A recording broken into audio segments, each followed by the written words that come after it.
हम सब जानते हैं कि इंडिया में जो एजुकेशन सिस्टम है वो स्टूडेंट्स के लिए कितना बर्डन लाता है।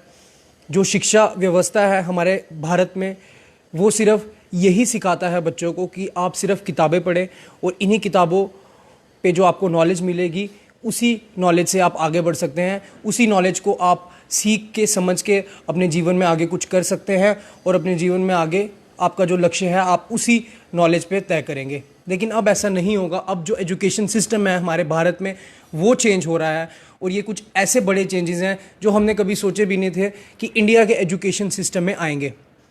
मैं सबसे पहले आपको बता दूं कि जो सबसे मेन चेंजेस हैं बड़े, वो मैं आपको बताना चाहूँगा कि इंडिया में जो स्कूल एजुकेशन का सिस्टम था वो डिपेंड करता था 10+2 के फॉर्मेट पे, लेकिन अब ये चेंज कर दिया गया है और इसको अब बना दिया गया है 5+3+3+4 के बेसिस पे।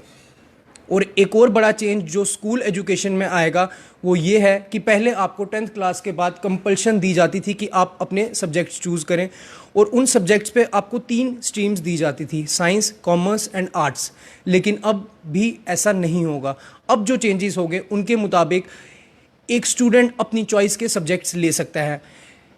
मतलब कि अगर आप साइंस पढ़ना चाहते हैं तो उसके साथ आप अकाउंट्स का भी सब्जेक्ट जो है वो रख सकते हैं। अगर आप आर्ट्स पढ़ना चाहते हैं तो आर्ट्स के साथ आप साइंस का सब्जेक्ट रख सकते हैं। अगर आप साइंस पढ़ना चाहते हैं तो साइंस के साथ आप हिस्ट्री या आर्ट्स का कोई भी सब्जेक्ट कंबाइन कर सकते हैं। तो इस बेसिस पे आपको जो है अपने सब्जेक्ट्स अब चूज़ करने पड़ेंगे और अब ऐसा कोई कंपल्शन नहीं है कि अगर आप कॉमर्स लेते हैं तो आपको सिर्फ कॉमर्स के ही सब्जेक्ट पढ़ने पड़ेंगे, या अगर आप साइंस लेते हैं तो आपको फिज़िक्स, केमिस्ट्री जैसे ही सब्जेक्ट्स पढ़ने पड़ेंगे। अब ये कंपल्शन जो है इसे ख़त्म कर दिया गया है और अब अपने मनपसंद सब्जेक्ट्स जो है स्टूडेंट अपनी कैपेबिलिटी के हिसाब से ले सकता है। ये एक बड़ा चेंज है जो स्कूल एजुकेशन सिस्टम में होगा। और मैं अब कॉलेज स्टूडेंट्स की बात करूं, जो भी ये स्टूडेंट्स वीडियो देख रहे हैं उन्हें भी मैं बताना चाहूँगा कि कॉलेज सिस्टम में भी जो एजुकेशन सिस्टम है कॉलेजेस का, उसमें भी कुछ बड़े चेंजेस आएंगे।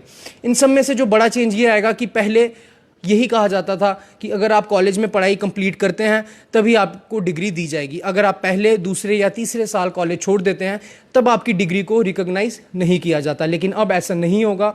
अब अगर आप पहले साल ही कॉलेज जाके कॉलेज छोड़ देते हैं तो आपको ये माना जाएगा कि आप 1 साल कॉलेज अटेंड करके आए हैं। अगर आप दूसरे साल कॉलेज छोड़ते हैं तब भी ये कंसिडर किया जाएगा कि आपने दूसरे साल में कॉलेज छोड़ा है। तो ये जो कुछ बड़े चेंजेस हैं जो हमने कभी नहीं सोचा था, लेकिन ये चेंजेस भारत सरकार ने जारी किए हैं। कुछ फॉर्मेट है जो एजुकेशन सिस्टम का तैयार किया है। इम्प्लीमेंट कब होंगे इसका अभी कोई पता नहीं है, लेकिन ये कुछ बड़े चेंजेस हैं जो एजुकेशन सिस्टम में आने वाले हैं।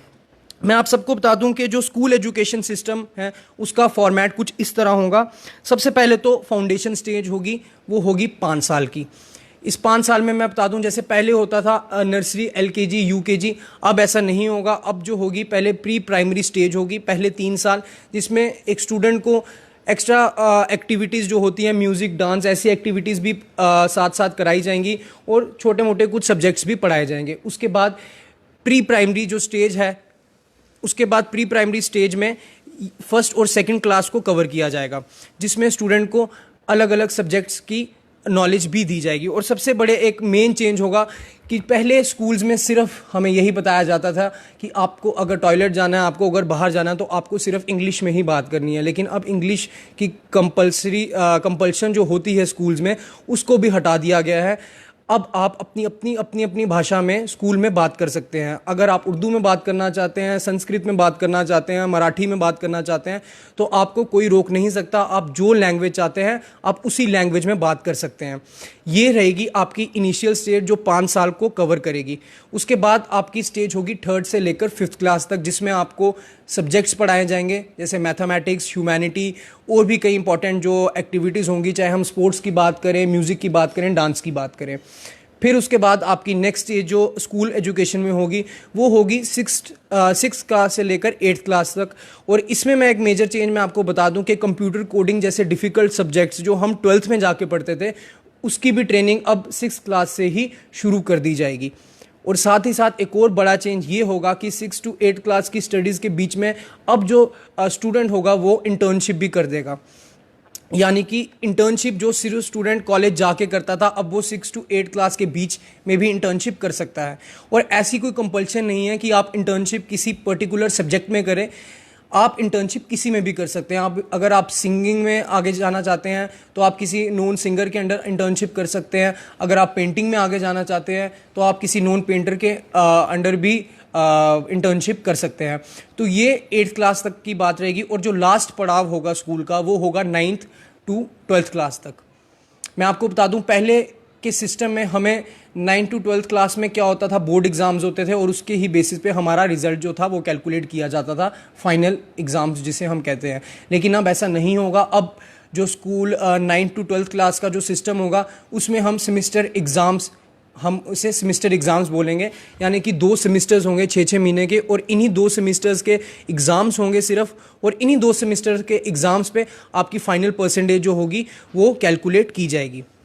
और बोर्ड के पेपर्स में भी कुछ इंपॉर्टेंट चेंजेस आए हैं। वो ये हैं कि पहले बोर्ड के पेपर्स में आपको सिर्फ अंग्रेज़ी भाषा का प्रयोग करके पेपर देना पड़ता था, लेकिन अब ये जो कंपल्शन है इसे भी ख़त्म कर दिया गया है। अब आप बोर्ड का एग्ज़ाम भी उस लैंग्वेज में दे सकते हैं जिस लैंग्वेज में आप देना चाहते हैं। और इसके साथ साथ बोर्ड के एग्ज़ाम्स में ना ही सिर्फ आपके पढ़ाई सब्जेक्ट्स के मार्क्स बल्कि बाकी एक्टिविटीज़ के भी मार्क्स कैलकुलेट किए जाएंगे, चाहे वो म्यूज़िक हो, डांस हो, स्पोर्ट्स एक्टिविटीज़ हो, और भी कई तरह की जो एक्टिविटीज़ हैं वो कैलकुलेट की जाएंगी। तो ये एक फॉर्मेट है जो भारत सरकार ने जारी किया है स्कूल एजुकेशन को लेके, और अब साथ ही साथ कॉलेज एजुकेशन को भी लेके जो फॉर्मेट है वो भी तैयार किया गया है। मैं आपको बता दूं, कॉलेज स्टूडेंट्स को हमेशा से यही बताया गया है कि आप 1 साल कंप्लीट करें कॉलेज, 2 साल कंप्लीट करें, लेकिन जब तक आप पूरी डिग्री नहीं लेते तब तक आपको सिर्फ 12th पास ही माना जाएगा। लेकिन अब ऐसा नहीं होगा।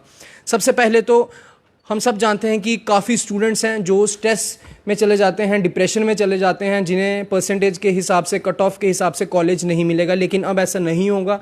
अब जो स्टूडेंट्स कट ऑफ के बेसिस पे अपना कॉलेज नहीं चूज़ कर पा रहे, वो अब एक कॉमन टेस्ट देंगे जो सब स्टूडेंट्स के लिए होगा, और इसे हम कहेंगे कॉमन एप्टीट्यूड टेस्ट।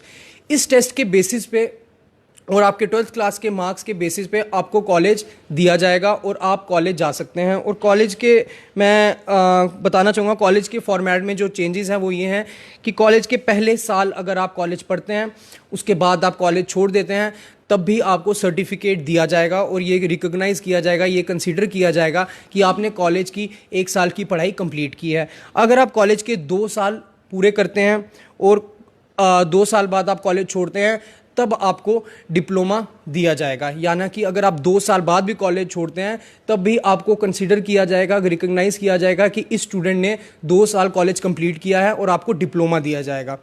तीसरे साल की मैं बात करूं कि अगर आप 3 साल तक कॉलेज जाते हैं, अपने 3 साल की कॉलेज की पढ़ाई कंप्लीट करते हैं, तब आपको बैचलर्स डिग्री दी जाएगी। और अगर आप फुल पढ़ाई करते हैं, यानी कि 4 साल कॉलेज में पूरे लगाते हैं, तब आपको bachelors degree plus research certificate दिया जाएगा।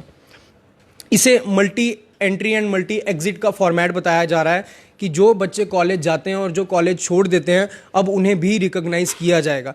तो ये कुछ मेजर चेंजेस हैं जो इंडिया के एजुकेशन सिस्टम में हम आने वाले समय में देखेंगे। हमें नहीं पता ये इम्प्लीमेंट कब होंगी, लेकिन भारत सरकार ने ये फॉर्मेट जारी किया है। ये कुछ मेजर चेंजेस हैं जो अब आने वाले हैं। जो भी स्टूडेंट्स इस वीडियो को देख रहे हैं, उनके पेरेंट्स भी और कॉलेज के भी स्टूडेंट्स, मैं उन्हें ही बताना चाहूँगा, उन्हीं की नॉलेज के लिए, कि ये कुछ चेंजेस हैं जो हमारे एजुकेशन सिस्टम जो है इंडिया में उसमें आएंगे। अच्छे चेंजेस हैं क्योंकि स्टार्टिंग से हमें सिर्फ बुक्स के ऊपर ही फोकस करवाया जाता है। आप किताबें ही पढ़े और किताबें पढ़ के ही अब लाइफ में आगे कुछ कर सकते हैं, लेकिन अब ऐसा नहीं होगा। अब काफ़ी ऐसी एक्टिविटीज़ हैं जिसे कंपलसरी कर दिया जाएगा, यानी कि बुक्स के साथ साथ जो आपका पैशन होगा, आपका टैलेंट होगा, उसे भी आप पूरी तरह एक्सप्लोर कर सकते हैं। और एक और मेजर चेंज है कि जो इंग्लिश का जो कंपल्शन होती थी स्कूल में कि आप सिर्फ अंग्रेज़ी भाषा का प्रयोग करें स्कूल में, चाहे आपको कोई टेस्ट देना है, चाहे आपको रीडिंग करनी है, चाहे आपको वाइवा टेस्ट देना है, अब भी ऐसा नहीं होगा। अब स्टूडेंट को ऐसी कोई भी कंपल्शन नहीं होगी। इंग्लिश को सिर्फ एज एक सब्जेक्ट ही लिया जाएगा और इसे कंपल्सरी नहीं किया जाएगा। तो ये कुछ मेजर चेंजेस हैं जो इंडिया के एजुकेशन सिस्टम में आएंगे और स्टूडेंट्स के लिए काफ़ी अच्छी बात है, क्योंकि जो बर्डन रहता था किताबों का शुरू से स्टूडेंट पे, अब वो कहीं ना कहीं कम हो जाएगा और नए नए तरीके से स्टूडेंट अपनी लाइफ को भी एक्सप्लोर कर सकता है, अपने अंदर की कला को देख सकता है, अपनी कला को भी एक्सप्लोर कर सकता है और ये समझने का पूरा स्टूडेंट को चांस होगा कि उसे लाइफ में क्या करना है पढ़ाई के अलावा। अगर आप पढ़ाई में नहीं ठीक तो ऐसा नहीं है कि आप लाइफ में कुछ नहीं कर सकते हैं। हम सब जानते हैं कि काफ़ी ऐसे स्टूडेंट्स हैं, काफ़ी ऐसे महान हस्तियां हैं जिन्होंने पढ़ाई नहीं की लेकिन आज भी वो अपनी ज़िंदगी में सक्सेसफुल हैं क्योंकि उन्होंने अपना पैशन को फॉलो किया। लेकिन स्कूल्स में इन पैशंस को इतना दर्जा नहीं दिया जाता था, लेकिन अब ऐसा नहीं होगा। अब जो दर्जा है वो बराबरी का दिया जाएगा, पढ़ाई को भी और टैलेंट को भी। तो ये कुछ मेजर चेंजेस हैं जो आने वाले समय में हमें एजुकेशन सिस्टम में देखने को मिलेगी। आप लोग देखते रहिए जेके न्यूज़ पॉइंट स्नेहल अरोड़ा के साथ।